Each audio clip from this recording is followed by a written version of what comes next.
Okay, so let's talk about that Virgo crush of yours. Have you ever been totally baffled by them? One minute they seem into you, and the next, complete radio silence. Especially around a big deal like New Year's. Well, we're going to dive into that. We're actually going to use a little numerology to decode exactly what is going on in their head when the calendar flips. It's such a classic situation, right? The countdown is on, everyone's getting excited, and you're just looking at your phone thinking, what is the deal? Why are they so quiet right now? It can be super frustrating, but here's the thing. There's a very specific, energetic reason for this behavior. And trust me, the answer is probably not what you think. So how do we crack this code? Well, the key is actually hidden in the dates themselves. We're going to use numerology, which is just the study of the vibe that numbers carry, to really get why their energy shifts so much between New Year's Eve and New Year's Day. Now, before we start adding numbers, let's just quickly get this one core idea down. Date energy. Think of it like this. Every single day has its own unique vibe, a specific numerical frequency. And this vibe, well, it can totally influence how we feel and especially how we communicate with each other. Okay, let's put it to the test. Let's take New Year's Eve, December 31st, 2025. You just break down the date. The day, 31, becomes 3 plus 1, which is 4. The month, 12, is 1 plus 2, which is 3. And the year, 2025, adds up to 9. Then you just add those three results together, which gives you 16, and then you add 1 plus 6. It all boils down to one single number, 7. So what's the big deal about the number 7? Everything.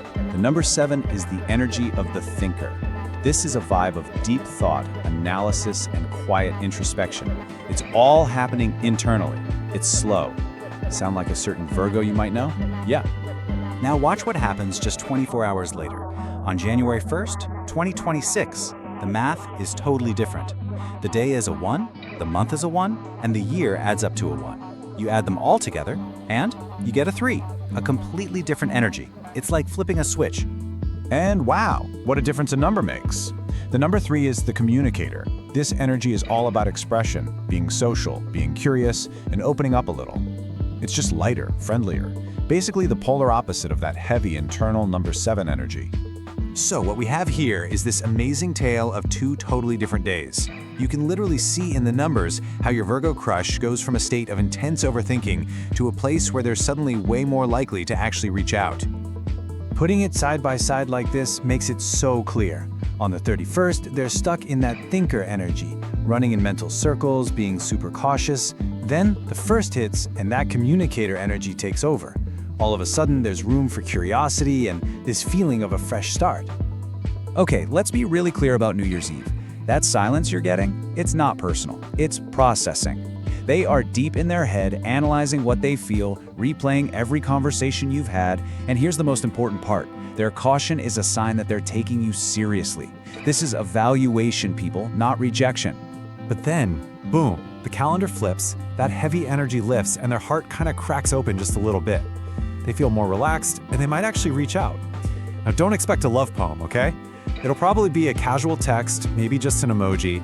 That's their way of dipping a toe in the water without feeling exposed. This chart just sums it up perfectly. On December 31st, your chances of contact are low, but don't you forget, their thoughts about you are strong. Then, January 1st rolls around, and your odds go way up. A simple Happy New Year message from them could mean so much more than you think. All right, so now that you get the why, what do you actually do? Let's move from theory to action. This is your official playbook for connecting with their energy during this super specific time. Your whole strategy is about matching their vibe. So you absolutely do want to keep things light and friendly. And you do have to be patient. Now for the don'ts, and these are huge.